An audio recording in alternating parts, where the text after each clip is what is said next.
हाय, hello, नमस्कार. मी दीपाली. दीपाली रेसिपीमध्ये तुमचं खूप खूप स्वागत आहे. आज आपण गणेश चतुर्थी विशेष मोदकाची रेसिपी पाहणार आहे. अगदी सोपे पद्धतीने हे मोदक आहे. करायला अगदी सोपे आहे. हे इथे मी रवा आणि खोबरा याचे मी मोदक बनवले आहे. चला तर मग वेळ न घालवता कृतीला सुरुवात करू. गॅसवर एक कढई ठेवायची आहे. त्यामध्ये 1/4 कप आपल्याला तूप घ्यायचं आहे. तूप छान वितळू द्यायचं आहे.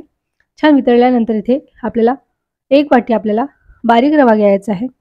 जर जाड रवा असेल तर त्याला मिक्सरमध्ये फिरून घ्यायचा आहे. इथे बारीक रवा घेतलेला आहे 1 वाटी. त्यानंतर 7 ते 8 मिनिटं याला मंद आचेवर खरपूस असा खूप छान सुगंध येईपर्यंत भाजून घ्यायचा आहे. मंद आचेवर 7 ते 8 मिनिटं परतून घ्यायचा आहे. छान आपला रवा याचा कलर चेंज न होता याला भाजून घ्यायचा आहे. सतत इथे परतत राहायचं आहे. इथे आपल्याला सतत परतत राहायचं आहे, कारण की रवा हे करपू शकतो, त्यामुळे सतत त्याला ढवळत राहायचं आहे. छान 7 ते 8 मिनिटं मंद आचेवर आपल्याला हे भाजून घ्यायचं आहे. त्यानंतर इथे इथे खोबऱ्याचा ओल्या नारळाचा किस टाकलेला आहे. हा किस मी मिक्सरमध्ये फिरून घेतला आहे. त्यानंतर याला पण साधारण 3 मिनिटं किंवा 4 मिनिटं भाजून घ्यायचं आहे. खोबरं छान ड्राय होईपर्यंत आपल्याला इथे भाजून घ्यायचं आहे. त्यानंतर आपल्याला इथे खोबरं आपलं भाजलं आहे, बघू शकता या पद्धतीत थोडंसं रंग चेंज झालेला आहे आपला खोबरा आणि रव्याचा. रवा आणि खोबऱ्याचा किस छान भाजून झालेला आहे, बघू शकता. रंग छान सुरेख आलेला आहे.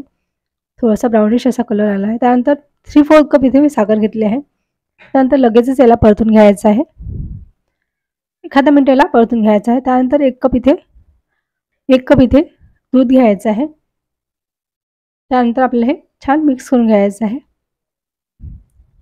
थोडंसं दूध जर लागत असेल तिथे तर टाकायचं आहे. 2 ते 3 चम्मच तुम्ही इथे दूध ॲड करू शकता. तर आपल्याला एखादा मिनिट आपल्याला हे परतून घ्यायचं आहे. साखर छान विरघळली जाते. दुधामुळे छान साखर विरघळली जाते. बघा, या पद्धतीने आपली साखर विरघळलेली आहे. 3-4 मिनिट आपल्याला हे साखर विरघळेपर्यंत आपल्याला हे परतून घ्यायचं आहे. गॅसचा फ्लेम हा मंदच ठेवायचा आहे. कुठेच गॅसचा फ्लेम हाय वगैरे करायचा नाही. इथे मंद आचेवर आपली ही सर्व प्रोसिजर आपल्याला करायची आहे. छान मोदकाचं हे आपलं सारण तयार आहे. त्यामध्ये थोडीशी वेलची क्रश करून टाका किंवा अख्खी टाकली तरी हरकत नाही. हे मिक्स करून घ्यायचं आहे. त्यानंतर गॅसचा फ्लेम हा आपल्याला बंद करून घ्यायचा आहे आणि हे मिश्रण गार होण्यासाठी थोडं कोमट होण्यासाठी ठेवून द्यायचं आहे. थोडं हाताला चटका बसणार नाही याची काळजी घ्यायची आहे. त्यानंतर आपल्याला इथे मोदक करून घ्यायचे आहे. 10 मिनिटं आपल्याला हे थंड होऊ द्यायचं आहे. त्यानंतर इथे एखादा चम्मच मी तूप टाकलेलं आहे. छान आपलं तुपामुळे छान मऊसूत आपले मोदक तयार होते वरून तूप टाकल्यामुळे. त्यामुळे इथे वरून 1 चम्मच मी तूप टाकलेलं आहे आणि हे तूप छान मिक्स करून घेतलं आहे. तूप टाकल्यानंतर साधारण 5 मिनिटं अजून त्याला थंड होऊ देणार आहोत आपण, बघू शकता. आणि इथे मी मोदकाच्या साच्याला तूप लावून घेत आहे. थोडंसं तूप घ्यायचं आहे आणि मोदकाच्या साच्याने का त्याला तूप लावून घ्यायचं आहे, बघू शकता. आणि सारण पण आपले इथे थंड झालेलं आहे. हाताला चटका बसणार नाही इथपर्यंत हे थंड करून घ्यायचं आहे. त्यानंतर थोडंसं डो घ्यायचा आहे त्यामधला, सारणामधला, आणि या पद्धतीने दाखवत आहे त्या पद्धतीने आपल्याला हे मोदक करून घ्यायचे आहे. अगदी करायला सोपे आणि खायला तेवढे चविष्ट आपले हे रवा कोकोनट मोदक तयार आहे. रेसिपी तुम्हाला थोडी जर आवडली असेल तर एक लाईक नक्की करा. आणि हो, चॅनलवर नवीन असेल तर चॅनलला सबस्क्राईब देखील करायला विसरू नका.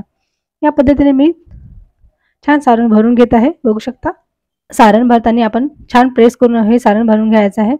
त्यामुळे मोदकाला छान कळ्या पडतात, बघू शकता. या पद्धतीने छान आपले मोदक तयार आहे, बघू शकता. या पद्धतीने मी सर्व मोदक करून घेत आहे. करायला अगदी सोपे आहे आणि बाप्पासाठी नवीन नवीन मोदक आपण नेहमीच ट्राय करतो. तर या पद्धतीने एकदा ही मोदकाची रेसिपी नक्की ट्राय करा. आणि हो, तुम्हाला ही रेसिपी थोडी जर आवडली असेल तर एक लाईक नक्की करा.